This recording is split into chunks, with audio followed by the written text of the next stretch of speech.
이제 완연한 겨울이 되었습니다. 한 시인은 겨울을 기다림의 계절이라고 표현합니다. 여러 가지 이유가 있겠지만 아무래도 남녀노소가 모두 기다리는 성탄절이 있기 때문이 아닐까 생각합니다. 아이들은 성탄절에 선물 받을 것을 기다립니다. 저도 어렸을 적에 이 성탄절 선물을 기대하면서 밤잠을 설렜던 기억이 있습니다. 지금은 이제 아들 윤희가 성탄절만 손꼽아 기다리고 있지요. 또 젊은이들은 가장 로맨틱한 하루를 보내기 위해 성탄절을 기다립니다. 직장인들도 성탄절을 기다립니다. 가뜩이나 바쁜 연말 연시에 이 모처럼 하루 쉴 수 있는 날이기 때문입니다. 하지만 아무래도 성탄절을 가장 기다리는 사람들은 상인들인 것 같습니다. 그날이 대목이기 때문입니다. 1년 중에 어떤 날보다 가장 많은 돈벌이를 할 수 있습니다. 한 호텔에서는 크리스마스 특별 저녁 식사로 한 사람당 20만 원이 넘는 코스 요리를 준비하지만 이미 한 달 전에 예약이 마감된다고 합니다. 로맨틱한 하루를 기다리는 젊은이들과 한몫 챙길 수 있는 상인들과의 절묘한 만남이지요. 이렇게 성탄절은 모든 사람들이 기다리는 날입니다. 우리 그리스도인들도 성탄절을 기다립니다. 특별히 오늘은 성탄절을 기다리는 대림절의 시작입니다. 이 대림이라는 말은 그분의 도착을 기다린다는 뜻입니다.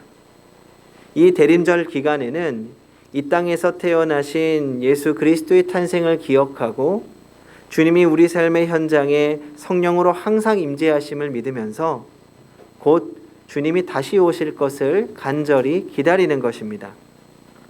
그러니까 단순하게 예수님의 탄생을 축하하는 것이 아니라 주님의 다시 오심을 바라고 기대하는 종말론적 기다림의 대림절입니다.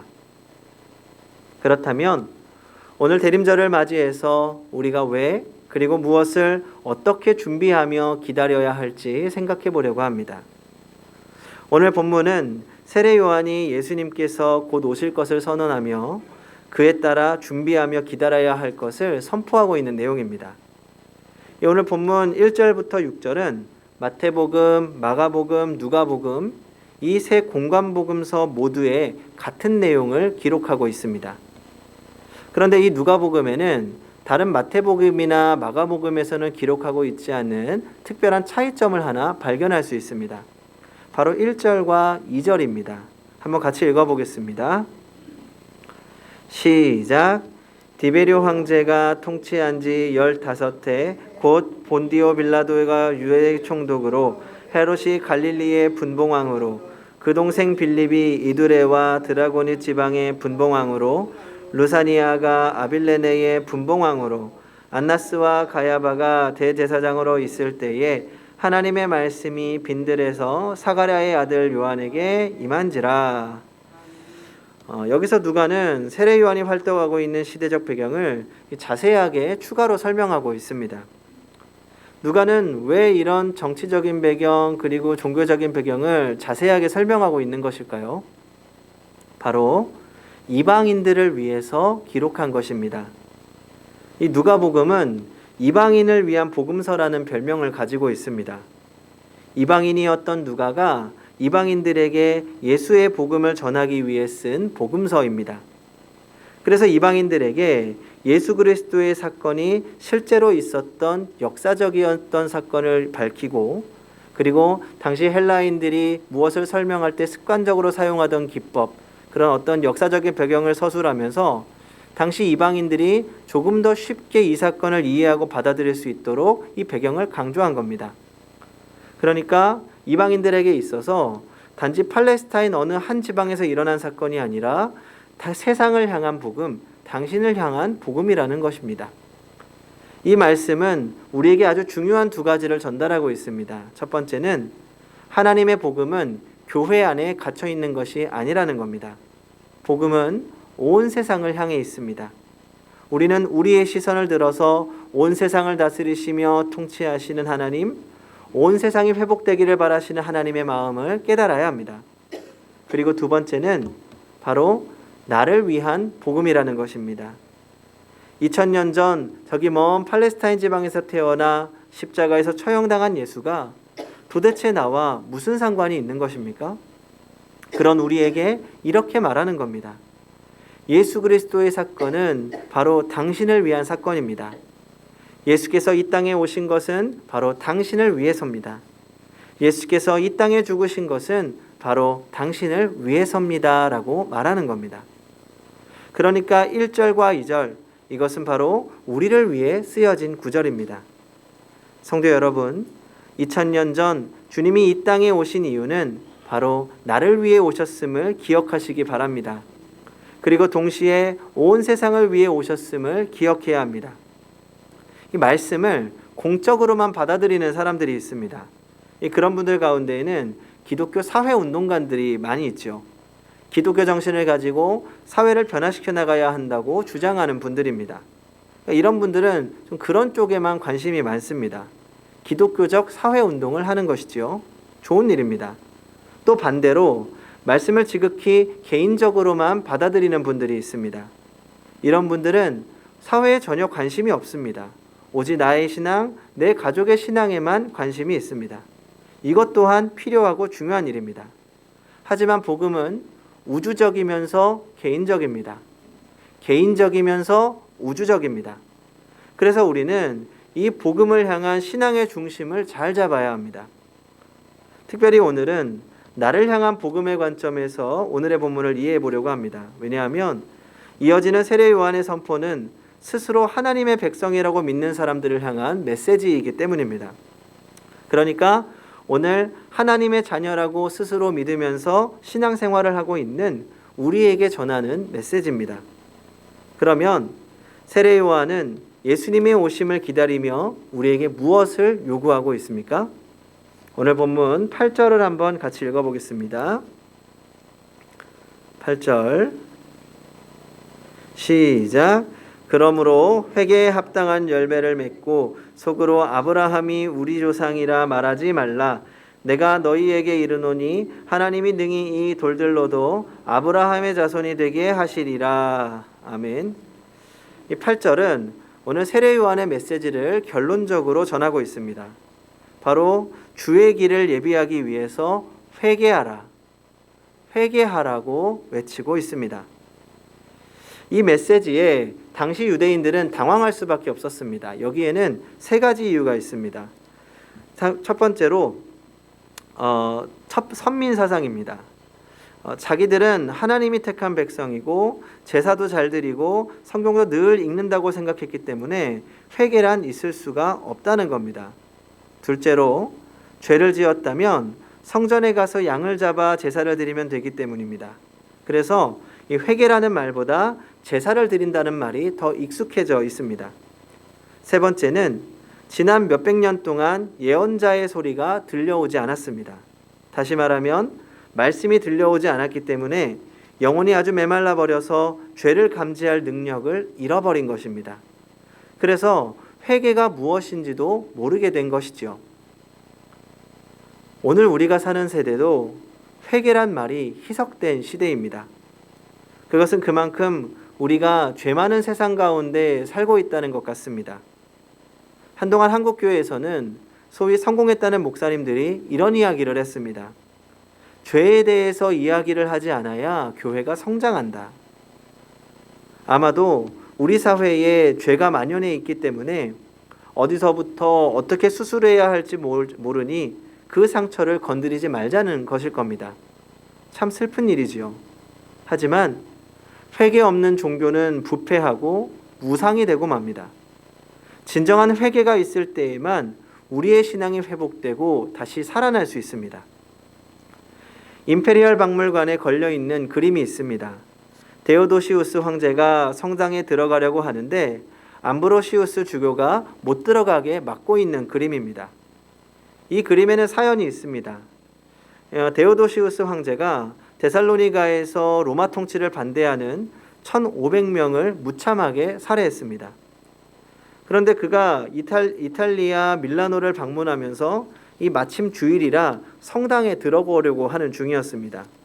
그때 암브로시우스 주교가 황제가 들어올 수 없도록 막으면서 못 들어가게 했습니다. 그러자 황제가 왜 못 들어가게 하나라고 물었더니 당신은 죄인입니다. 사람을 죽인 죄인입니다. 라고 했습니다. 그러자 황제가 다시 물었습니다. 다윗 왕은 더 큰 죄인이지 않은가?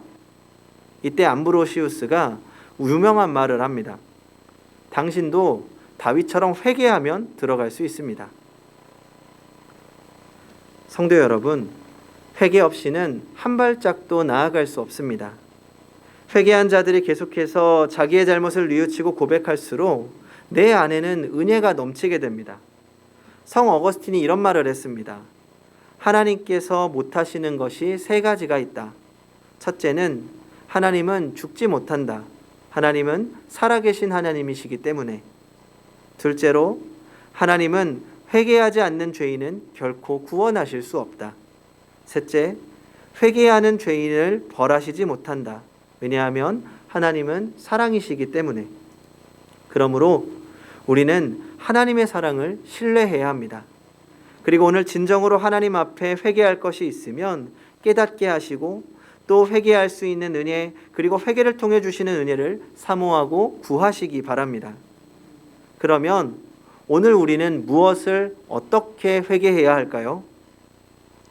옛날 성막 출입구에 들어서면 양 잡는 데가 있고 이 양의 피를 붓고 태우는 데가 있습니다. 그러니까 이것을 번제단이라고 합니다. 그리고 거기서 조금 더 들어가면 물두멍이라고 해서 큰 대야에 물이 담겨 있습니다. 여기는 제사장이 성막에 들어가기 전에 손이나 발을 씻는 곳입니다. 그러니까 손이나 발을 씻지 않고 들어가면 죽게 되지요. 그러니까 피를 붓고 태우는 제단이 회개를 의미한다면 손이나 발을 씻는 대야는 고백이라고 합니다. 번제단의 회개는 예수님께로 나아올 때 단 한 번의 회개를 의미합니다. 이런 회개를 만나는 사람들은 눈물로 범벅이 됩니다.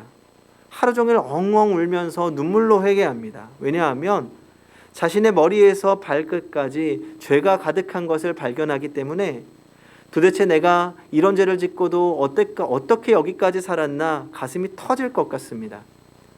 이런 죄인이 도대체 어떻게 하겠는가 싶어서 울 수밖에 없습니다. 우리가 예수를 믿노라고 고백한다면 이런 관문을 한 번은 통과해야 합니다. 이런 문을 통과한 분은 하나님의 사랑, 주님의 은혜, 십자가라는 말만 들어도 눈물이 납니다. 이런 은혜를 맛보시기 바랍니다. 만약 경험해보지 못하셨다면 그 은혜를 두고 기도하십시오. 주님께서 반드시 만나주시고 그 은혜를 주실 겁니다. 그리고 아마 여기 대부분은 그 문을 어렵게 통과하신 분들이라고 생각합니다. 그렇다면 이제 회개는 필요 없는 것일까요?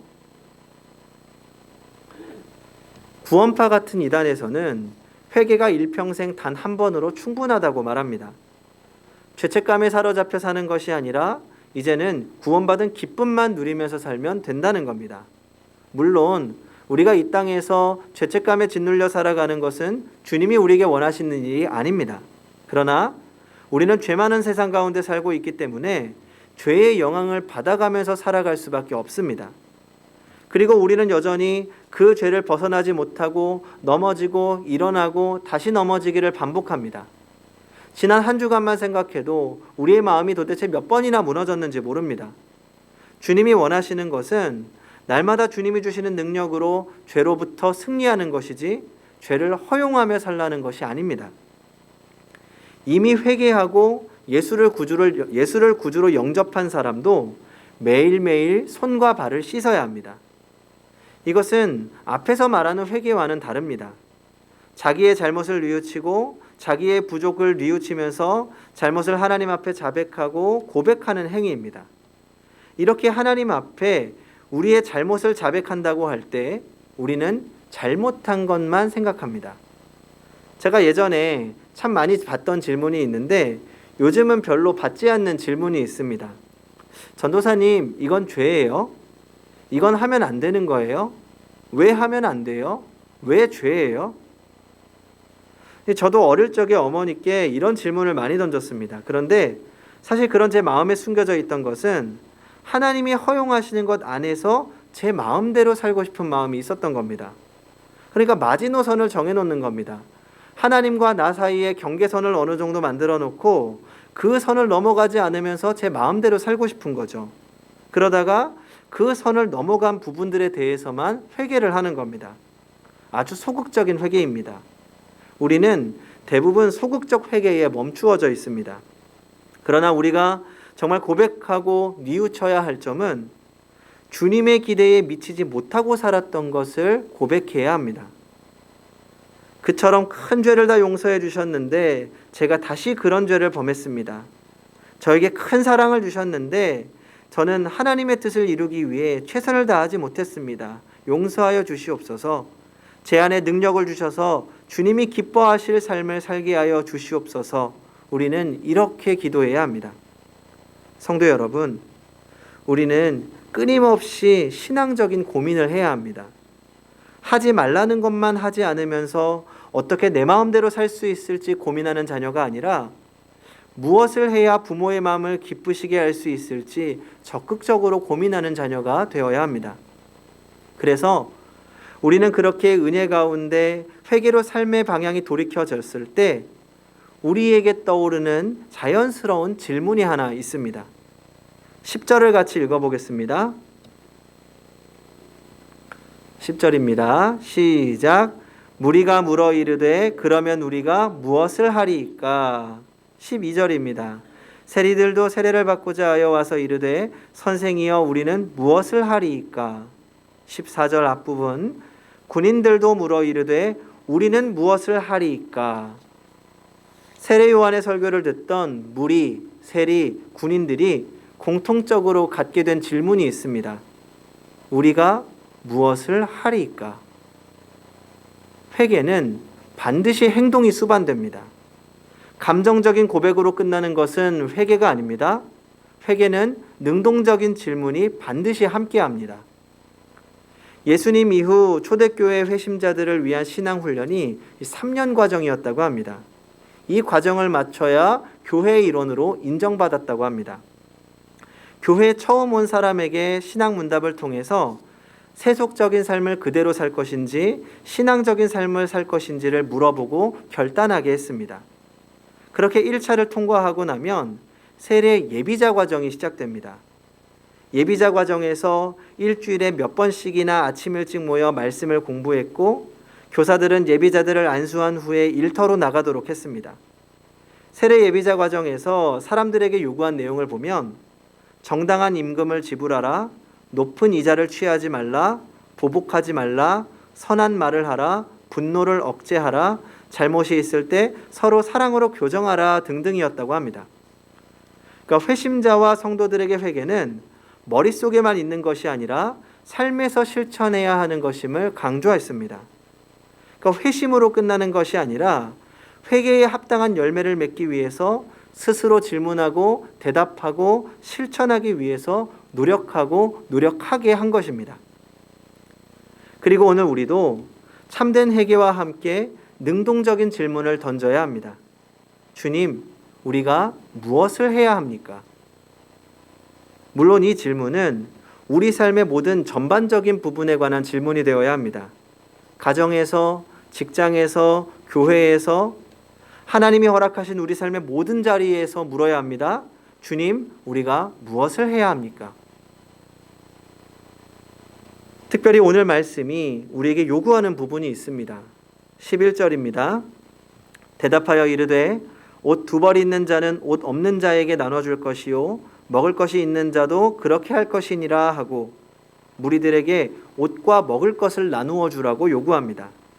13절입니다. 이르되 부과된 것 외에는 거두지 말라 하고 세리들에게는 부당한 이익을 취하지 말라고 요구합니다. 14절입니다. 사람에게서 강탈하지 말며 거짓으로 고발하지 말고 밟는 급료를 족한 줄로 알라 하니라. 군인들에게는 남의 것을 빼앗지 말고 자신들에게 주어진 것으로 만족하라고 요구합니다. 공통점이 무엇입니까?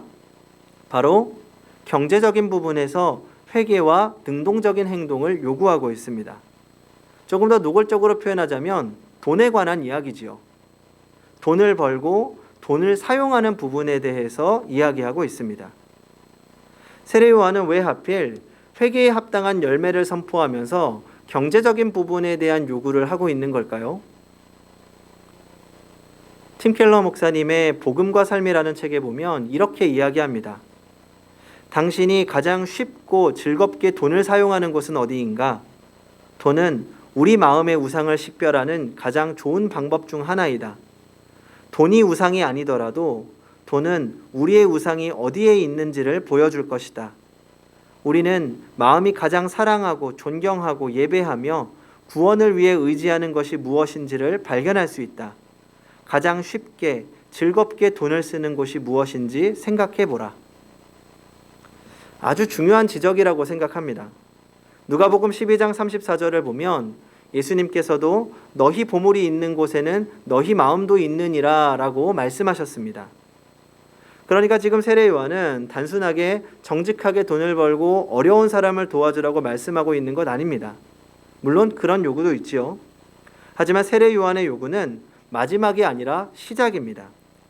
우리 삶의 가장 기본적인 경제 활동에서부터 하나님이 기뻐하시는 선택을 하며 살아가야 한다는 겁니다. 그 마음의 중심을 하나님을 두고 하나님이 기뻐하시는 방법, 하나님이 기뻐하시는 방향으로 살아가라는 것입니다.